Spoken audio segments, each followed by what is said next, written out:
ethics officials that know how to run a recusal at DOJ, but I don't know what mechanism they set up. And the Attorney General recused himself from the investigation, but do you believe it was appropriate for him to be involved in the firing of the chief investigator of that case, of that Russia interference? That's something I can't answer sitting here. It's a reasonable question, but that would depend on a lot of things I don't know. Like, what did he know? What was he told? Did he realize that the president was doing it because of the Russia investigation? Things like that. I just don't know the answer.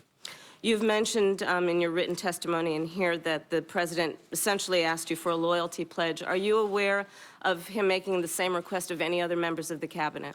I am not. Do you know one way or another what he... I don't know one way or another. I've never heard anything about it.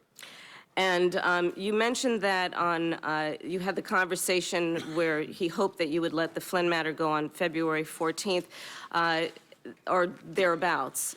It's my understanding that Mr. Sessions was recused from any involvement in the investigation about a full 2 weeks later. To your knowledge, was the Attorney General, did he have access to information about the investigation in those interim 2 weeks? In theory, sure, because he's the Attorney General. I don't know whether he had any contact with any materials related to that. To your knowledge, was there any directive that he should not have any contact with any information about the Russian investigation between the February 14th date and the day he was ultimately recused or recused himself on March 2nd? Not to my knowledge. I don't know one way or another. And did you speak to the Attorney General about the Russia investigation before his recusal? I don't think so, no. Do you know if anyone in the department, in the FBI, forwarded any documents or information or memos of any sort to the attention of the Attorney General before his recusal? I don't know of any or remember any sitting here. It's possible, but I don't remember any.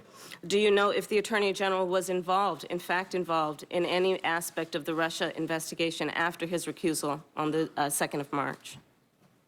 I don't. I would assume not, but I don't. Well, let me say it this way. I don't know of any information that would lead me to believe he did something to touch the Russia investigation after the recusal.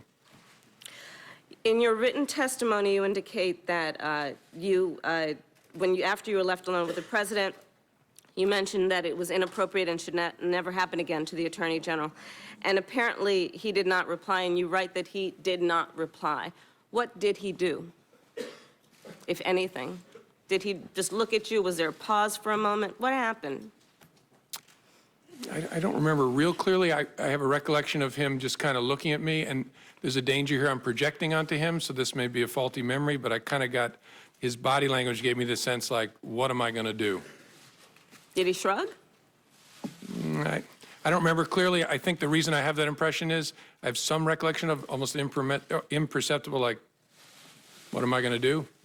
But I don't have a clear recollection of that. He didn't say anything.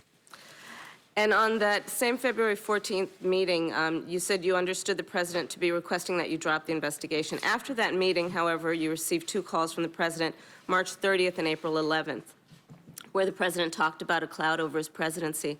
Has anything you've learned in the months since your February 14th meeting changed your understanding of the president's request? I guess it would be what he has said in public documents or public interviews? Correct. Okay.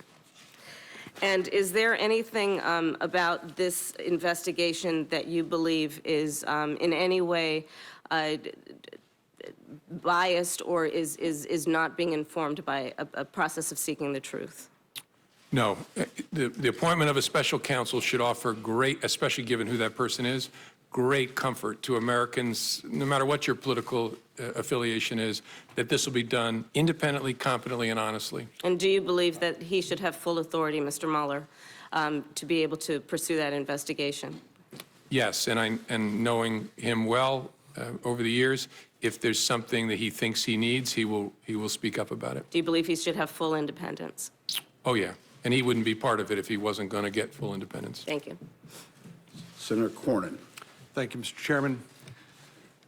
Mr. Comey, I'll repeat what I've said at previous hearings, that I believe you're a good and decent man who's been dealt a very difficult hand, starting back with the Clinton email investigation.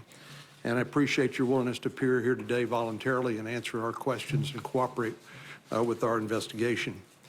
As a general matter, if an FBI agent has reason to believe that a crime has been committed, do they have a duty to report it? That's a good question. I don't know that there's a legal duty to report it. They certainly have a cultural, ethical duty to report it. You're unsure whether they would have a legal duty?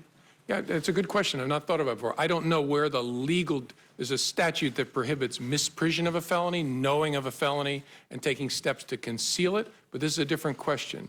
And so look, let me be clear. I would expect any FBI agent who has information about a crime being committed to report it. Me too. But where you rest that obligation, I don't know. It exists.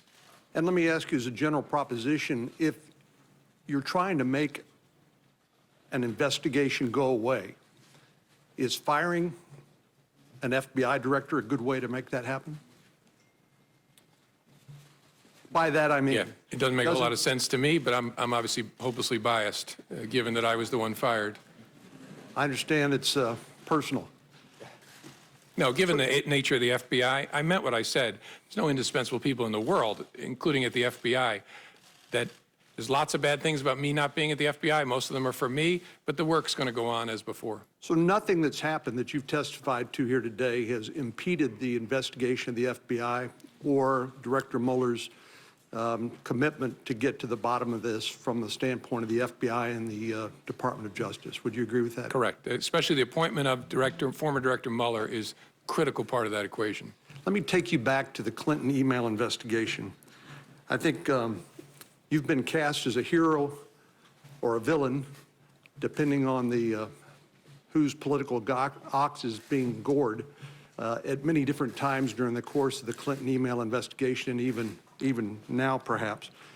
But you clearly were troubled by the conduct of the sitting Attorney General, Loretta Lynch, when it came to the Clinton email investigation. You mentioned the characterization that you'd been asked to accept that this was a matter and not a criminal investigation, which you said it was. There was the matter of President Clinton's meeting on the tarmac with the sitting Attorney General at a time when his wife was subject to a criminal investigation, and you suggested that perhaps there are other matters that you may be able to share with us later on in a classified setting. But it seems to me that you clearly believe that Loretta Lynch, the Attorney General, had an appearance of a conflict of interest on the Clinton email investigation. Is that correct?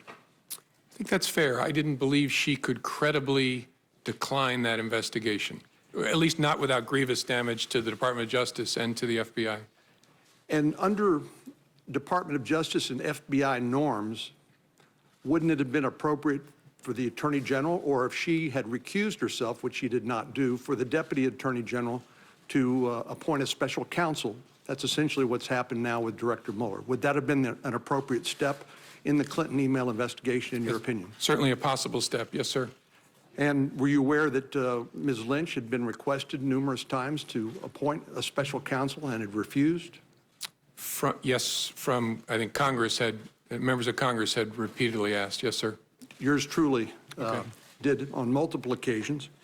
And that heightened your concerns about the appearance of a conflict of interest with the Department of Justice, which caused you to make what you have described as an incredibly painful decision to basically take the matter up yourself, and led to that July press conference.